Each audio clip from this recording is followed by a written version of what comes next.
இன்றைக்கும் என்னோடு கூட இந்த நாளிலும் ஆண்டவருடைய வார்த்தையை நாம் தியானிக்க போகிறோம். லூக்கா எழுதின சுவிசேஷம் 13ஆம் அதிகாரம். லூக்கா எழுதின சுவிசேஷம் 13ஆம் அதிகாரம் 11, 12, 13 இந்த 3 வசனங்களிலிருந்தும் கர்த்தர் இந்த நாளில் நம்மோடு பேச விரும்புகிறார். ஆண்டவர் இந்த வசனத்தில் உள்ள ஆசீர்வாதங்களை ஆண்டவர் நமக்கு தருவாராக. லூக்கா 13, 11, 12, 13. அப்பொழுது 18 வருஷமாக பலவீனப்படுத்தும் ஆவியை கொண்ட ஒரு ஸ்திரீ அங்கே இருந்தாள். அவள் எவ்வளவும் நிமிரக்கூடாத கூனியாயிருந்தாள். இயேசு அவளை கண்டு தம்மிடத்தில் அழைத்து, ஸ்திரீயே, உன் பலவீனத்திலிருந்து விடுதலையாக்கப்பட்டாய் என்று சொல்லி அவள் மேல் தமது கைகளை வைத்தார்.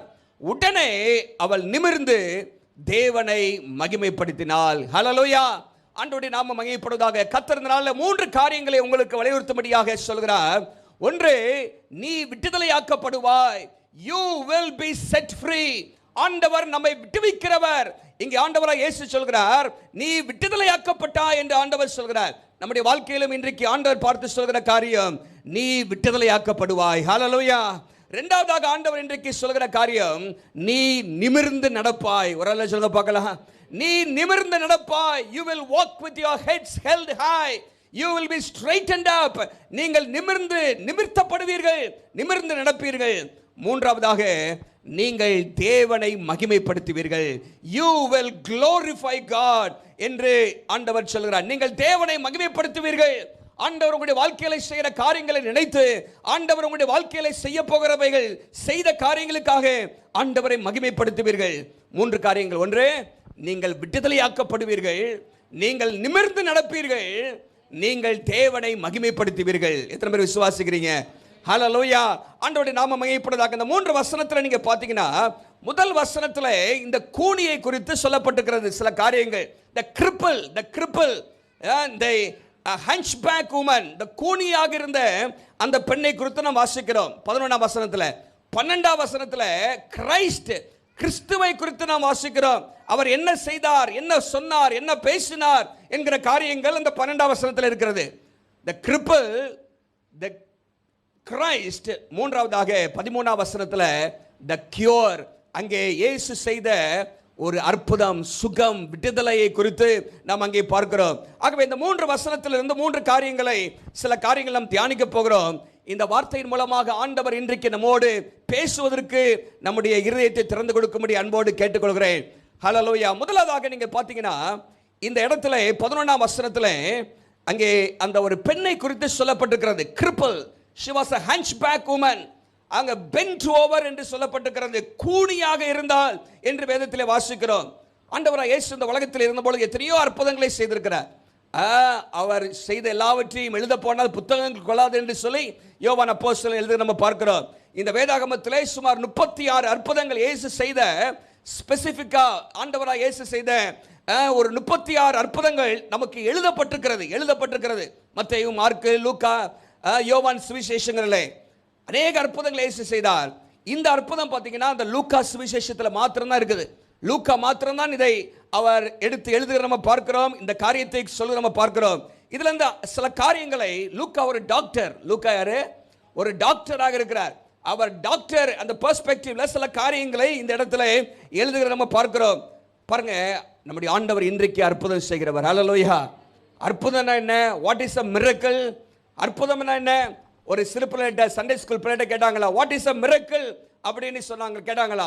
அந்த பிள்ளை சொல்லிச்சான், miracle is something you cannot do but Jesus can do அப்படின்னா. அற்புதம் என்பது நீங்க செய்ய முடியாதது, ஆனால் இயேசுவால் செய்ய முடிந்தது என்று சொல்லி. ஹல்லேலூயா. miracle is something that you cannot do but Jesus can. நம்முடைய வாழ்க்கையில நம்மால் செய்ய முடியாததை ஆண்டவராய் இயேசு நமக்காக செய்கிறார். ஹல்லேலூயா. இந்த பெண்ணினால் செய்ய முடியாததை ஆண்டவர் அந்த பெண்ணுக்கு ஆண்டவர் செய்தார் என்று சொல்லி பார்க்கிறோம். ஆகவே உங்க வாழ்க்கையில இன்றைக்கு செய்ய முடியாத காரியங்களை உங்களுக்காக இயேசு செய்வார். ஹல்லேலூயா. இயேசு உங்களுக்காக செய்வார்.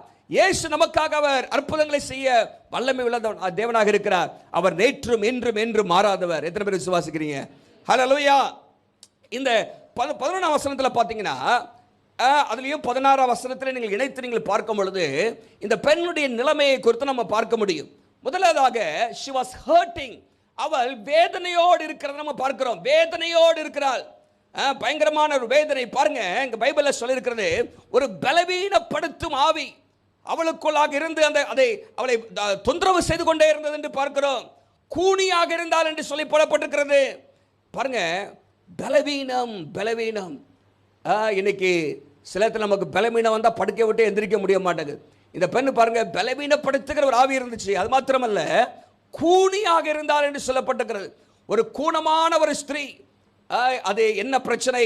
ஆர்த்ரைட்டிஸ் பிரச்சனையில் ஆரம்பிச்சு ஸ்பாண்டிலிட்டிஸ், இப்படி ஏதோ வித்தியாசமான சூழ்நிலைகளை ஆரம்பித்து நிரந்தரமான கூனியாக அவள் மாறிவிட்டாள். அவளாலே எழும்ப கூட முடியாத அளவுக்கு அந்த பெண் அங்கே மாறிவிட்டாள் என்று சொல்லி பார்க்கிறோம். எவ்வளவு வேதனையாக இருந்திருக்கும் பாருங்க. ஒரு கூணமான ஒரு ஸ்திரீக்கு ட்ரெஸ் மாத்துறது எவ்வளோ கஷ்டம், சமைக்கிறது எவ்வளோ கஷ்டம், வீட்டு வேலைகளை செய்கிறது எவ்வளோ கஷ்டம் பாருங்க. வேலைகள் போவது எல்லாமே ஒரு கடினமான ஒரு காரியம். மனுஷனுடைய முகத்தை பார்க்க முடியாது. நீங்களும் நானும் பார்க்குற மாதிரி கண்ணாடியை பார்த்து காரியங்களை செய்ய முடியாது. எல்லா மனுஷனுடைய முகத்தை நேராக பார்க்க முடியாது. எவ்வளவு வேதனையான ஒரு காரியம். வேதனையோடு அவள் இருக்கிறதை நம்ம பார்க்கிறோம். அது மாத்திரமல்ல, அங்கே நீங்கள் 16ஆம் வசனத்தில் வாசிக்கும் பொழுது ஒரு கட்டப்பட்ட நிலைமையில் இருக்கிறார். கட்டப்பட்ட ஒரு நிலைமைகள், 18 வருஷமாக ஒரு கட்டப்பட்ட ஒரு நிலை. ஆபிரகாமுடைய குமார்த்தி தான். இன்னொரு வார்த்தையில் சொல்ல போனால் ரட்சிக்கப்பட்ட ஒரு ஸ்திரீன்னு கூட சொல்லலாம். ஆனால் அவருடைய வாழ்க்கையிலே ஒரு பலவீனப்படுத்துகிற ஆவி அவளை நெருக்கிக் கொண்டே இருந்தது. நீங்க கேட்கலாம், ரட்சிக்கப்பட்ட ஆளை இப்படி தாக்குமா என்று சொல்லி. A saved person cannot be demon possessed, but that person can be demon oppressed. நம்முடைய வாழ்க்கையில பிசாசு நம்மை ஆதிக்கம் செய்ய முடியாது. ஆனால் பிசாசுடைய தொந்தரவுகள் நம்ம வாழ்க்கையிலே வருவதற்கு வாய்ப்புகள் இருக்கிறது. ஆனால் கர்த்தர் நமக்கு விடுதலை தர வல்லமையுள்ள தேவனாக இருக்கிறார். ஹல்லேலூயா. The oppression, she was not possessed by the devil, but she was oppressed by the devil. அங்கே ஈவில் ஸ்பிரிட், அங்க பாருங்க, 18 வருஷமாக பிசாசு கட்டி வைத்திருந்தான். அவருடைய வாழ்க்கையிலே பலவிதமான கட்டுகளுக்குள்ளாக இருந்தால், கட்டப்பட்ட நிலைமைகள். ஒருவேளை இன்றைக்கு நமக்கு அப்படிப்பட்ட பலவீன கட்டுகள் இல்லாமல் இருக்கலாம். ஆனால் இன்றைக்கு அநேக விதமான கட்டுகளினால இன்றைக்கு முடக்கப்பட்டவர்களாக, நாம் விட்டுதலையோடு செய்ய முடியாதவர்களாக இருக்கிற நம்ம பார்க்கிறோம். பலவிதமான கட்டுகள் பாருங்க. இன்னைக்கு ஆவிக்குரிய ரீதியாகவும் சிலர் பலவிதத்தில் கட்டப்பட்டிருக்கிறாங்க. சிலரை கசப்பு என்கிறது உள்ள கட்டி வச்சிருக்கு. கசப்பின் ஆவி, மன்னியாமை, இச்சை ஆவிகள், பொறாமை ஆவிகள், ஆமா ஆமா, பேராசை, குடி, இதெல்லாம் இன்னைக்கு பார்த்தீங்கன்னா அநேகரை இன்றைக்கு கட்டி வைத்திருக்கிற நம்ம பார்க்கிறோம். இந்த பெண்ணும் ஒரு கட்டப்பட்ட ஒரு நிலைமையிலே அவள் இருக்கிறத நம்ம பார்க்கிறோம். ஏதோ ஒரு விதத்தில் தாக்கப்பட்ட ஒரு நிலைமையிலே அவள் இருக்கிறதை நாம் அங்கே பார்க்கிறோம். அது மாத்திரமல்ல, சமுதாயத்தினால் எவ்வளவு பாருங்க ஒரு வேதனையான ஒரு சூழ்நிலை. சரீரத்திலே பாதிப்பு, ஆவிக்குரிய ரீதியாகவும் பாதிப்பு. மாத்திரமல்ல, அங்கே நாம் பார்க்கும் பொழுது சமுதாயத்திலும் she was affected socially also. எப்படி? பேரை சொல்லி நிறைய பேர் கூப்பிடல, பேரை அவங்க போடல. ஆனால் எப்படி கூப்பிடுறாங்க? கூனி கூனி அப்படின்னு கூப்பிடுறாங்க. சமுதாயத்தில் பாருங்க, she was called by her condition, not by her name. அவளை கூனி என்று சொல்லுகிற அளவுக்கு அவளை பேரை சொல்ல கூனி போறாம பாருங்க. அவருடைய வாழ்க்கையிலே மக்கள் அவள் முகத்தை பார்க்க கூட முடியாத ஒரு சூழ்நிலை இருக்கிறத பார்க்கிறோம். she was probably unwanted, unloved and uncared for. விரும்பப்படாத, நேசிக்கப்படாத, கரிசனை காட்டப்படாத ஒரு மனுஷியாக சமுதாயத்தில் இருக்கிறத நம்ம பார்க்கிறோம். பாருங்க, சமுதாயத்தினாலே ஒரு பாதிப்பு, சரீரத்தில் வேதனை நிமித்தமாக பாதிப்பு, ஒரு வேதனையோடு இருக்கிற ஒரு நிலைமையை குறித்து நம்ம பார்க்கிறோம். இன்னைக்கு உங்க வாழ்க்கையில இந்த பெண்ணுடைய வாழ்க்கை இப்படி இருக்கிறது. ஆனால் சில விதத்தில் நமக்கு ஒரு வேதனை, சில காரியங்களை நம்ம விடுதலையோடு செய்ய முடியவில்லை.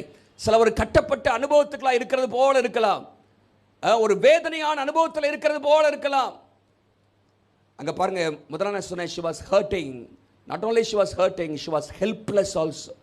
அவளுடைய வாழ்க்கையில் நீங்க பார்த்தீங்கன்னா அங்க போட்டிருக்கு, எவ்வளவேனும் நிமிரக்கூடாத அப்படின்னு போட்டிருக்கு. எவ்வளவேனும் நிமிரக்கூடாத, she could not straighten up at all அப்படின்னு போட்டிருக்கு. எவ்வளவேனும் பாருங்க. இதான் லூக்கா நான் சொன்ன பாருங்க. லூக்கா ஒரு டாக்டரா இருக்கிறனால இப்போ ஒரு கண்டிஷன் ஆயிடுச்சு, ஒரு பெர்மனன்ட் டிஃபார்மிட்டி, ஒரு நிரந்தரமான ஒரு சூழ்நிலை வந்துருச்சு. இதுக்கு மேல நிமிர முடியாது அப்படிங்கிற அளவுக்கு டாக்டரே ரிப்போர்ட் பண்ணியிருக்கிறார். லூக்கா டாக்டர் எவ்வளவே நிமிரக்கூடாத, கூனியா இருந்தால் என்று சொல்லப்பட்டிருக்கிறது.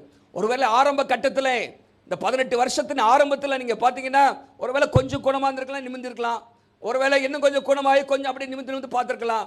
ஆனா ஒரு காலகட்டம் வந்துருச்சு, இப்போ என்ன பண்ண முடியல, எவ்வளவேனும் நிமிரவே முடியாத ஒரு சூழ்நிலை, மருத்துவர்களால் முடியாத ஒரு சூழ்நிலை, என்னமாக பணத்தினாலே நிமிர்த்த முடியாத ஒரு சூழ்நிலை என்று எவ்வளவும் அப்படின்னு போட்டிருக்கு. எந்த விதத்திலும் மருத்துவர்களாலும் சரி பணத்தினாலும் சரி ஒரு நிமிர்த்த முடியாத ஒரு கண்டிஷனுக்குள்ளாக இந்த பெண் போய்விட்டார். பாருங்க, இன்னைக்கு நிறைய பேர் நினைக்கிறாங்க பணம் இருந்த அநேக காரியங்களை செய்து விடலாம் என்று சொல்லி. மருத்துவர்கள் இருக்கிறார்கள், நமக்கு உதவி செய்வார்கள் என்று நினைக்கலாம்.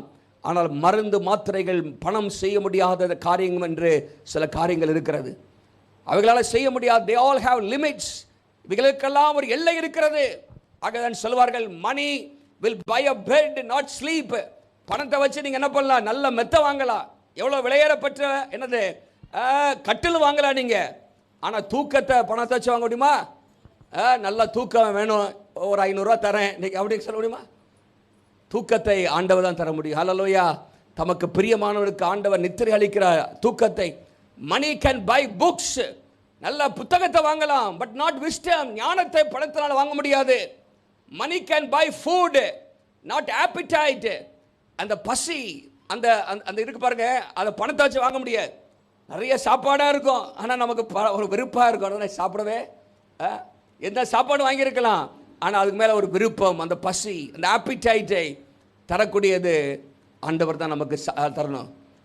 நீங்கள் கேட்டுப்பட்டிருப்பீங்க, பல அந்த ஹைதராபாத் நிசாம், அவருக்கு ஒரு காலகட்டத்தில் பயங்கரமான சுகரான், அவரால் சாப்பிடவே முடியாதான். ஆனால் அவங்க வேலைக்காரங்களாம் அப்படி நல்லா சாப்பிடுவாங்களாம். என்னது, அவங்க பார்த்தீங்கன்னா ஏகப்பட்ட வெரைட்டி இருக்குமா.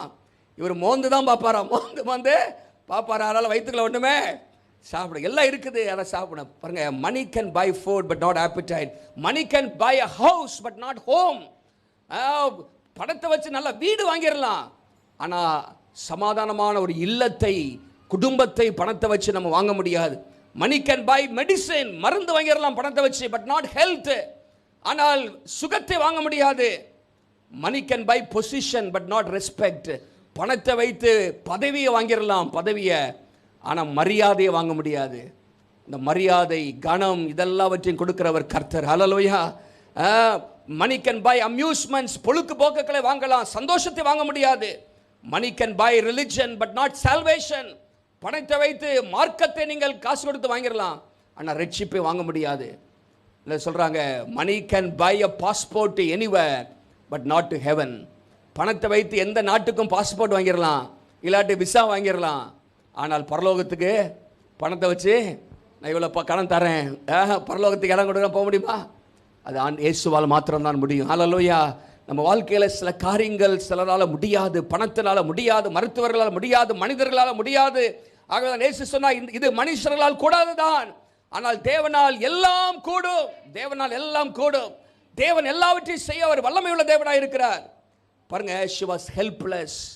அங்கே ஒரு உதவியற்ற ஒரு நிலைமையிலே, எவ்வளவும் நிமிரக்கூடாத, யாராலும் நிமிர்த்த முடியாத ஒரு சூழ்நிலைக்குள்ளாக இருக்கிறத நம்ம பார்க்கிறோம். அது மாத்திரமல்ல, இங்க பாருங்க, இயேசு எங்க இருக்கிறார்? ஒரு ஓய்வு நாள் அவர் ஜெப ஆலயத்தில் போதகம் பண்ணி கொண்டிருந்தார். இந்த பெண் எங்க இருக்கிறாங்க? ஜெப ஆலயத்தில் இருக்கிறாங்க. ஹல்லேலூயா. இவ்வளவுதான் இருந்தாலும் இந்த மூணாவது நான் சொல்ல வர காரியம், முதல்ல வேதனையோடு இருந்தாலும் பார்க்கிறோம், கட்டப்பட்ட ஒரு நிலைமையில் இருந்தாலும் பார்க்கிறோம், மாத்திரமல்ல உதவியற்ற ஒரு நிலைமையில் இருந்தாலும் பார்க்கிறோம். அதே சமயத்தில் தேவன் மேலே நம்பிக்கையா இருந்தார். ஒரு வேளை சொல்லுங்க பார்க்கலாம், தேவன் மேலே, she had hope in the Lord.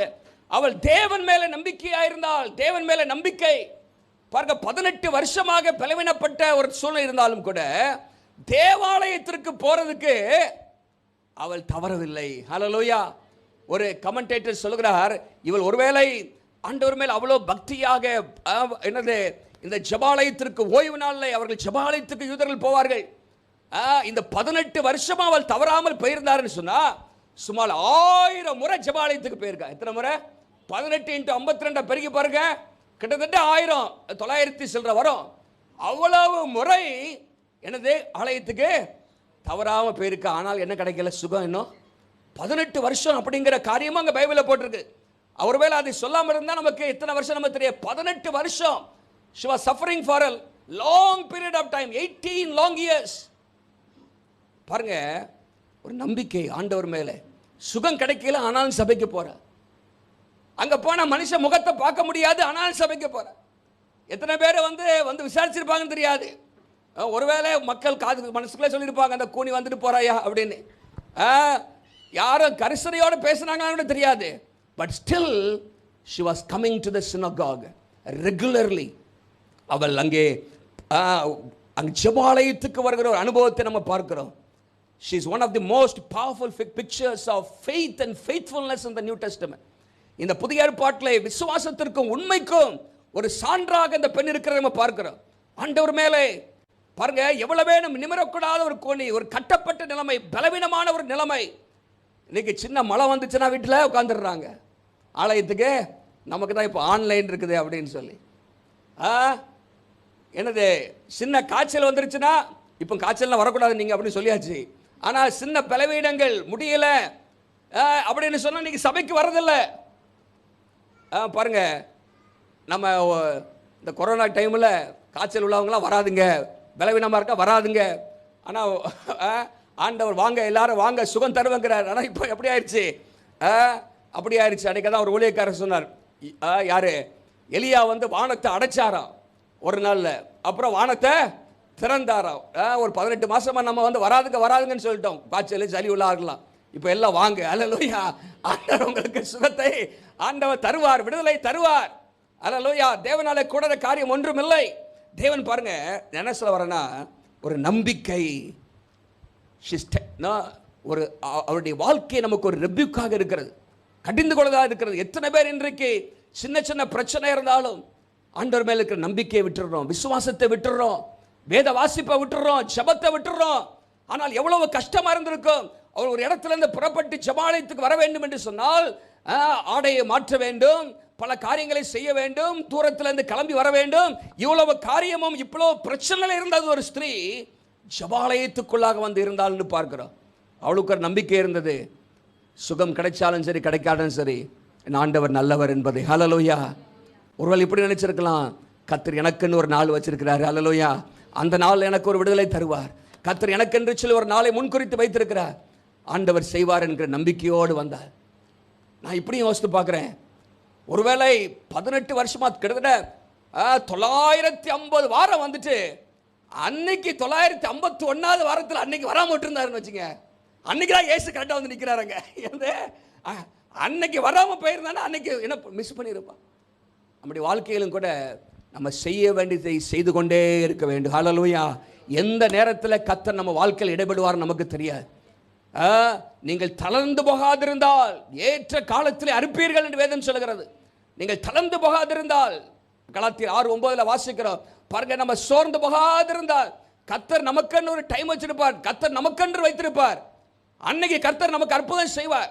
பாருங்க, இன்னைக்கு அந்த குறிப்பிட்ட நாளிலே, குறிப்பிட்ட அந்த ஓய்வு நாளிலே ஆண்டவராகிய இயேசு கிறிஸ்து அங்கே இருக்கிறத நம்ம பார்க்கிறோம். பாருங்க, ஒருவேளை இன்றைக்கு உங்க வாழ்க்கையில் அற்புதத்தின் நாளாக இருக்கலாம்.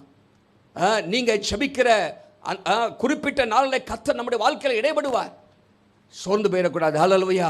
பாருங்க, விடாம வந்துகிட்டே இருந்தனால இந்த 18 வருஷ பிரச்சனை ஒரு நாளில் ஸ்டாப் ஆயிடுச்சு. ஹல்லேலூயா. முடிவுக்கு வந்தது என்று சொல்லி பார்க்கிறோம். இவள் அன்னைக்கு எனக்கு சுகம் கிடைக்கும் அப்படிங்கிற ஒரு எதிர்பார்ப்புகளை போல, ஆனால் கர்த்தர் மேல அவளுக்கு நம்பிக்கை இருந்தது. ஆனால் கர்த்தர் அந்த நாளிலே அற்புதத்தை செய்து விடுதலையாக்க சித்தமாக இருந்தார். ஹல்லேலூயா. நம்ம வாழ்க்கையில செய்ய வேண்டியவைகளை நம்ம செய்து கொண்டே இருக்கணும். ஹல்லேலூயா. ஜெபம், வேத வாசிப்பு, பக்தி, பரிசுத்தம், ஊழியம், இதை விட்டு விடாம செய்து கொண்டே இருப்போம் என்று சொன்னால் கர்த்தர் நம்முடைய வாழ்க்கையில ஏற்ற காலங்களே கனப்படுத்துவார், நம்மை ஆசீர்வதிப்பார், நம்மை உயர்த்துவார், நமக்கு விடுதலை தருவார், நம்முடைய வாழ்க்கையில் அற்புதங்களை செய்வார். விட்டுறக்கூடாது. She loved Jesus in spite of all the obstacles she faced. எவ்வளோ தடைகள் இருந்த போதிலும் அவள் இயேசுவின் மேலே நேசமாக இருந்தால், தேவன் மேலே, யெகோவா தேவன் மேலே அவளுக்கு இருந்த இந்த பக்தி மாறவே இல்லை. ஒரு அல்ல சொல்லுங்க பார்க்கலாம். இன்னைக்கு நம்ம வாழ்க்கையை சோதித்து பாருங்க. சின்ன சின்ன பிரச்சனைகள் வரும்பொழுது, கஷ்டங்கள், தடைகள் வரும்பொழுது இன்றைக்கு விசுவாசத்தை விட்டுறோம், இன்றைக்கு ஆண்டவர் மேலே இருக்கிற நம்பிக்கையை விட்டுறோம், ஆலயத்துக்கு போகிறத நிட்டுறோம். சோர்ந்து போய் விடுகிறோம். ஆலயத்துக்கு போனால் நம்ம யாருக்கு விசாரிப்பாங்கிற பல கேள்விகள் நமக்கு இருக்கலாம். ஆனால் அவங்க பாங்க, இந்த பெண் யார் விசாரிப்பாங்கிற அந்த எதிர்பார்ப்போடு போல அங்கே போய் ஆண்டவருடைய வார்த்தையை கேட்க போனால், ஓய்வு நாளிலே ஜெபாலயத்திலே கர்த்தருடைய வார்த்தை போதிக்கப்படும். அங்கே அந்த வார்த்தையை கேட்கும்படியாக, அது நிமித்தமாக வருகிற ஆறுதலை பெறும்படியாக அந்த இடத்துக்கு அவர் போயிருந்தால் என்று பார்க்கிறோம். உங்கள் விசுவாசம் இன்னைக்கு எப்படி இருக்கிறது? 18 வருஷமா உங்கள் வாழ்க்கையில் 18 வருஷமாக தொடர்ந்து பிரச்சனைக்கு மேலே பிரச்சனை வந்துருந்துச்சுன்னா நீங்கள் என்ன செய்வீங்க? இந்த ஆண்டவர் வேண்டாம் பாரு விட்டுட்டு போயிருவீங்க. ஆனால் அந்த பெண் அப்படி கிடையாது. இன்னைக்கு அப்படிப்பட்ட விசுவாசத்தை கர்த்தர் நம்மிடத்தில் எதிர்பார்க்கிறார். ஹல்லேலூயா. அப்படிப்பட்ட ஒரு நம்பிக்கையை கர்த்தர் நம்முடைய வாழ்க்கையில் எதிர்பார்க்கிறார். இன்னைக்கு வாழ்க்கையை சற்று யோசித்து பார்ப்போம். சார், அப்போ நீங்கள் பார்த்தீங்கன்னா அவள் உதவியற்ற நிலைமையில் இருக்கிறத பார்க்குறோம், வேதனையோடு இருக்கிறத பார்க்குறோம், கட்டப்பட்ட ஒரு நிலைமையில் இருக்கிற பார்க்குறோம். இது நிமித்தமாகவும் இது நிமித்தமும் அவருடைய வாழ்க்கையிலே ஒரு நம்பிக்கையை நம்ம இங்கே பார்க்கிறோம். கடவுள் மேலே இந்த நம்பிக்கையை பார்க்கிறோம். ஆலயத்துக்கு போக வேண்டும் என்கிற அந்த ஒரு நம்பிக்கையை, அந்த விசுவாசத்தை அவருடைய வாழ்க்கையில் நம்ம பார்க்கிறோம். சரி, இப்போ முதல் வசனத்தில் நம்ம என்ன பார்த்தோம்? 11ஆம் வசனத்தில் இந்த பெண்ணை குறித்து பார்த்தோம். அவளுடைய வாழ்க்கையில் உதவியற்ற நிலைமை, அங்கே கட்டப்பட்ட ஒரு நிலைமை, வேதனையான ஒரு நிலைமை, நிமிர முடியாத ஒரு நிலைமை, பலவீனமான ஒரு நிலைமை. அதே சமயத்தில் அவள் ஜெபாலயத்திலே போதனையை கேட்டுக்கொண்டிருந்தால் அவளுக்குள்ளாக இருந்த ஒரு நம்பிக்கையை நம்ம பார்க்கிறோம். இப்போ அடுத்த வசனத்தில் நீங்கள் பார்த்தீங்கன்னா 12ஆம் வசனத்தில் we see Christ there. ஆண்டவராக இயேசு கிறிஸ்துவை குறித்து அங்கே போடப்பட்டிருக்கிறது. அந்த ஜெபாலயத்திலே அன்றைக்கு ஆண்டவராக இயேசு கிறிஸ்து இருக்கிறார். அவர் என்ன செய்தார்? இயேசு செய்த 5 காரியங்கள் அந்த வசனத்தில் போட்டிருக்குது. இயேசு செய்த 5 காரியங்கள் என்னெல்லாம் பார்த்தீங்கன்னா, இயேசு கண்டார் அப்படின்னு போட்டிருக்கு, இயேசு அழைத்தார்னு போட்டிருக்குது, இயேசு பேசினார்னு போட்டிருக்குது, இயேசு தொட்டார்னு போட்டிருக்குது, கைகளை வைத்தார். மாத்திரமல்ல, இயேசு சுகமாக்கினார்னு போட்டிருக்கு. ஹல்லேலூயா. பாருங்க, அங்க என்ன போட்டிருக்கு? 12ஆம் வசனத்தில் பாருங்க, இந்த இயேசு இன்றைக்கு நம்ம மத்தியில் இருக்கிறார். ஹல்லேலூயா.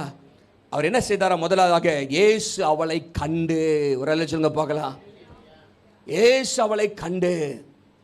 பாருங்க, அந்த ஜெபாலயத்தில் எத்தனை பேர் இருந்திருப்பாங்கன்னு நமக்கு தெரியல. ஒரு 50 பேர்னு வச்சுக்கோமே, 50 பேர் அந்த ஜெபாலயத்தில் இருந்திருப்பார்கள் வைத்துக் கொள்வோம். பலர் இருக்கிறார்கள், பல விதமான மக்கள் இருக்கிறார்கள். ஆனால் இயேசுவின் கண்கள் இந்த பெண் மேலே பட்டது. ஹல்லேலூயா. வைராக்கியமாக, பக்தி உள்ள, விசுவாசத்தோடு, நம்பிக்கையோடு, பலவீனத்தின் மத்தியிலும் ஆண்டவரை தேட வேண்டும் என்கிற வாஞ்சியோடு வந்திருக்கிற, வேதனையின் மத்தியிலும், கூனியா இருக்கிற மத்தியிலும், அங்கே மேடையிலிருந்து பேசுகிறவர் யார் என்று முகத்தை தெரியாமல் இருந்த சூழ்நிலையிலும் அங்கே ஒரு பெண் இருக்கிறாள். ஹல்லேலூயா. பாருங்க, அந்த அந்த இயேசு அத்தனை பேர் இருந்தாலும் இயேசுடைய கண்கள் அவள் மேலே பட்டது. ஹல்லேலூயா. நம்முடைய ஆண்டவர் நம்மை காண்கிற தேவன். ஹல்லேலூயா. நீங்கள் நினைக்கலாம், அந்த உலகத்தில் எத்தனையோ பேர் இருக்கிறாங்களே, நான் ஆண்டவருடைய பார்வைக்கு தகுதியானவனா என்று சொல்ல நினைக்கலாம். ஆனால் கர்த்தர் மேலே ஒரு விசுவாசம் உங்களுக்கு இருக்கும் என்று சொன்னால், ஆண்டவர் மேலே உங்களுக்கு நம்பிக்கை இருக்கும் என்று சொன்னால், நீங்கள் எத்தனை பேர் இந்த உலகத்தில் இருந்தாலும் ஆண்டவர் உங்களை தனித்தனியாக பார்க்கிற தேவன். ஹல்லேலூயா. நம்முடைய ஆண்டவர் நம்மை காண்கிற தேவன். எல்ரோயி என்று சொல்லப்பட்டிருக்கிறது. ஆகாரின் அழுகுரலை கேட்ட தேவன். வனாந்திரத்தில் அவள் தனியாக அழுது கொண்டிருக்கிறாள், துரத்தப்பட்ட நிலைமையில் இருக்கிறாள், வீட்டை விட்டு துரத்தப்பட்டு அங்கே தனிமையாக இருக்கிற பொழுது வேதம் சொல்லுகிறது, கர்த்தர் அவளை கண்டார் என்று சொல்லப்பட்டிருக்கிறது. அங்கேதான் ஆகார் ஆண்டவருக்கு முதலாக பெயரிட்டாள். தேவனுக்கு மனுஷனிட்ட முதலாவது பேர் என்னவென்று சொன்னால் எல்ரோயி என்கிற பெயர் தான். ஹல்லேலூயா. ஆதியாகமம் 16:13 வாசிக்கிறோம், ஆண்டவர் காண்கிற தேவன். ஹல்லேலூயா.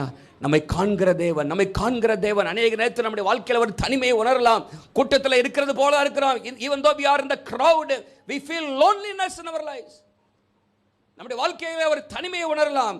ஆனால் கர்த்தர் நம்மை காண்கிறார் என்பதை மறந்துவிடக்கூடாது. எத்தனை பேர் விசுவாசிக்கிறீங்க? ஹல்லேலூயா. இயேசு அவருடைய வேதனையை பார்த்தார், இயேசு அவருடைய துக்கத்தை பார்த்தார், கஷ்டத்தை பார்த்தார், இயேசு அவருடைய வேதனையை பார்த்தார், அவருடைய கண்ணீரை பார்க்கிறார். கிரைஸ்ட் சாகர். இயேசு அவளை கண்டு ரெண்டாவது என்ன செஞ்சாராம்? தமிழத்தில் அழைத்தாராம். ஹல்லேலூயா. அழைக்கிறார். எத்தனையோ பேர் இருக்கிறாங்க, ஆண்டவர் அழைத்தார் அந்த பெண்ணை. பாருங்க, ஆண்டவர் ஒரு ரெக்கக்னிஷனை கொடுக்கிறார். Come to me. Jesus called her. அவளை முன்பாக அழைக்கிறார். பாருங்க, கூப்பிடுறது யாரு? ஒருவேளை இவளுக்கு தெரியுமா இத மேசியா என்பது நமக்கு தெரியாது. ஆண்டவராக இயேசு உலகத்தின் பாவத்தை சுமந்து தீர்க்கிற தேவ ஆட்டுக்குட்டியானவர் இவர்தான் என்கிற அறிவு அவளுக்கு இருந்தான்னு தெரியல.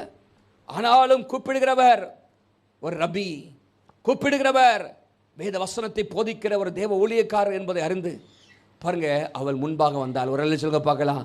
இந்த அழைப்பை ஏற்றுக்கொண்டு முன்பாக வந்தாள். she took a step of faith to come forward. அவள் முன்பாக வருவதற்கு ஒரு விசுவாசத்தின் படி எடுத்து வைக்கிறத நம்ம பார்க்கிறோம். ஆண்டவராகிய இயேசு நம்மை அழைக்கிறார். ஹல்லேலூயா. நம்முடைய வாழ்க்கையில் எவ்வளவோ நெருக்கங்கள் இருந்தாலும் கர்த்தர் தம்மிடத்தில் அழைக்கிற தேவன். Jesus called her. வருத்தப்பட்டு பாரம் சுமக்கிறவர்களே நீங்கள் எல்லாரும் என்னிடத்திலே வாருங்கள் என்று சொல்லி அழைக்கிறார். நம்மை அழைக்கிறார். நம்முடைய தேவன் அழைக்கிற தேவன்.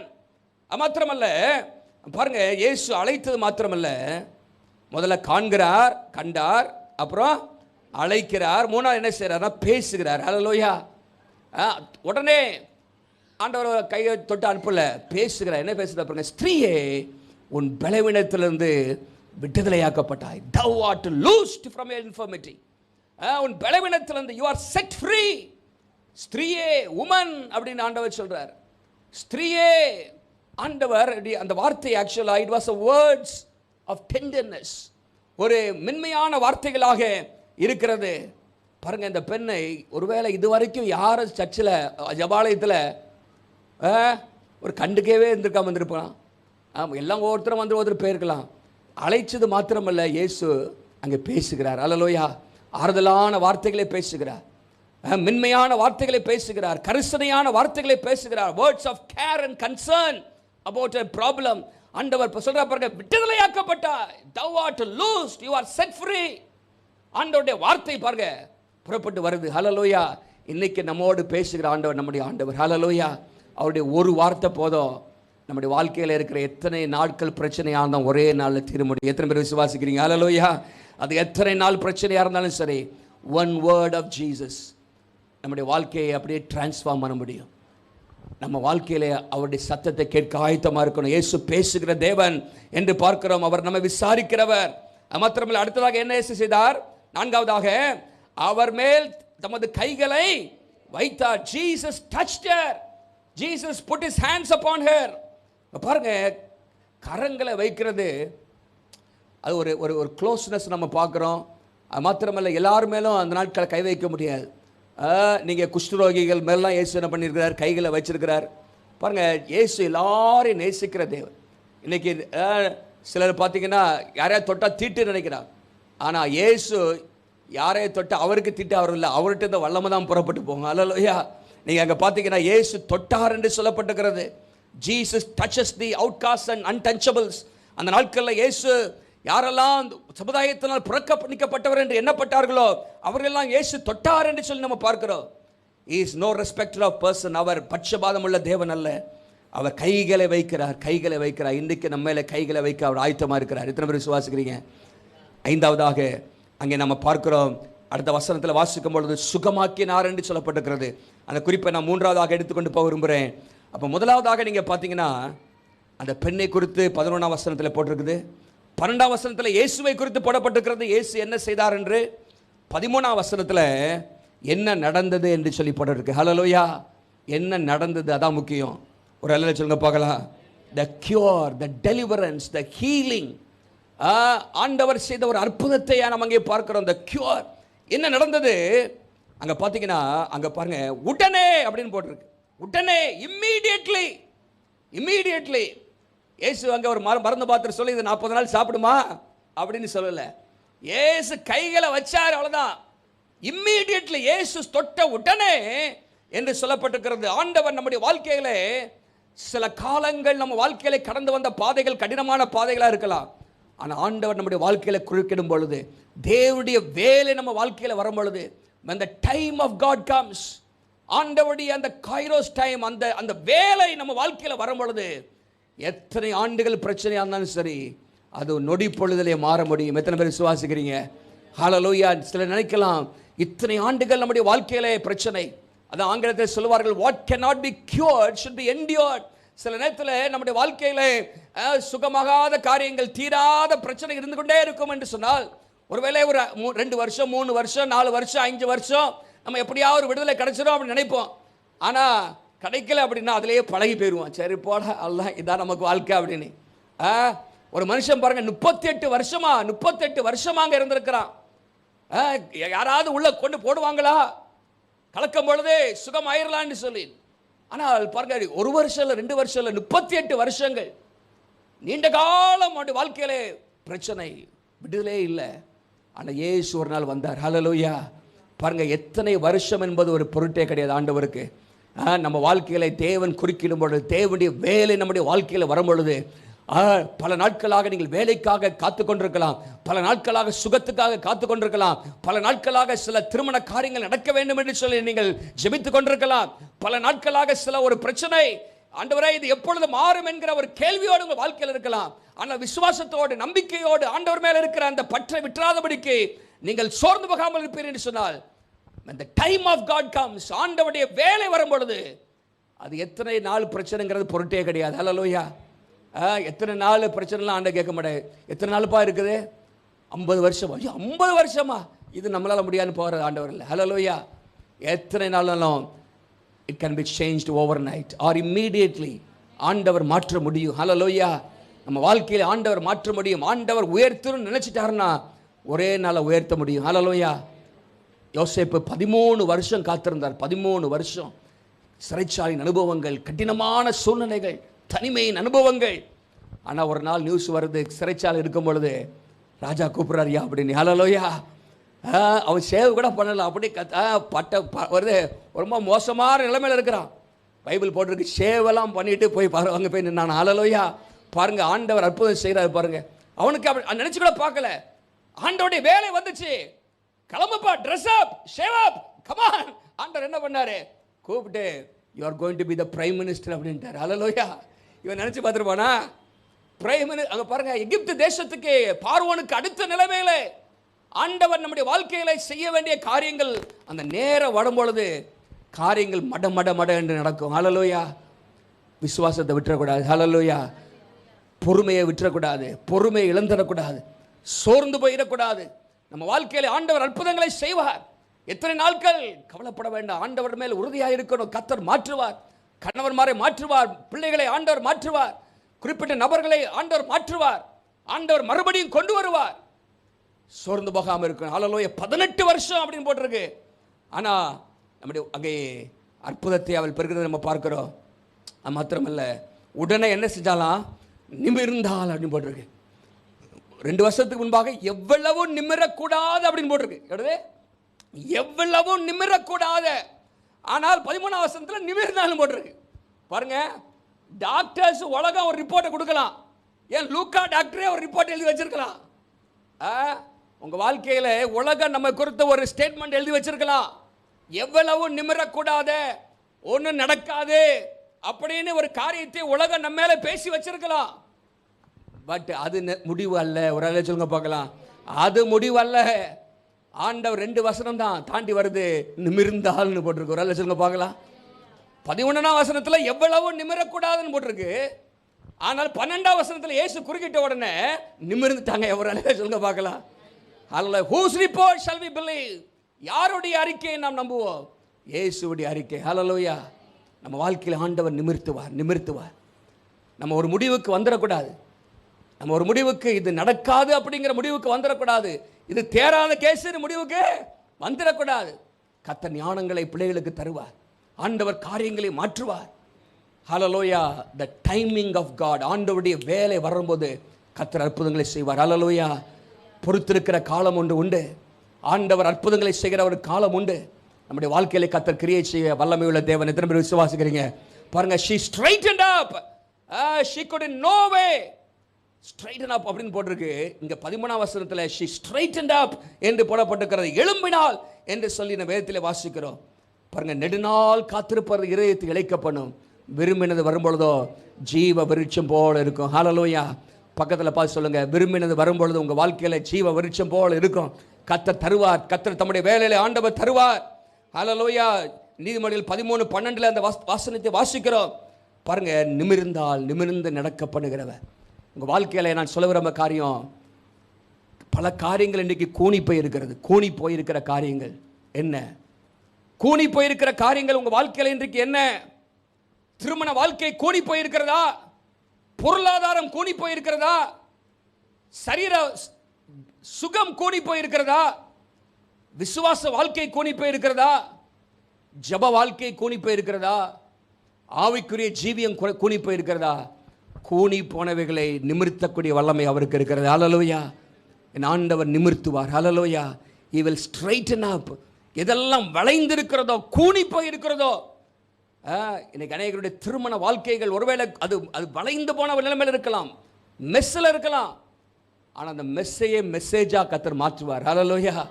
ஒரு செய்தியாக, சாட்சியாக கர்த்தர் மாற்ற முடியும். உங்களுடைய பொருளாதாரம் கூனி போயிருக்கிறதா?